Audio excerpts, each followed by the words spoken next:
ഭാരതത്തിൻ പ്രേഷിത, തൊട്ടറിഞ്ഞ വിശ്വാസം നൽകിയ ദാതാ, മാർത്തോമാ ശ്ലീഹായേ ഭാരതത്തിൻ പ്രേഷിത, തൊട്ടറിഞ്ഞ വിശ്വാസം നൽകിയ ദാതാ, എന്റെ കർത്താവേ എന്റെ ദൈവമേ,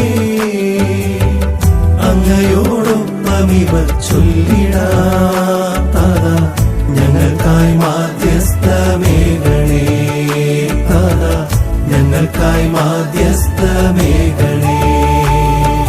മാർത്തോമാ ശ്ലീഹായേ ഭാരതത്തിൻ പ്രേഷിത,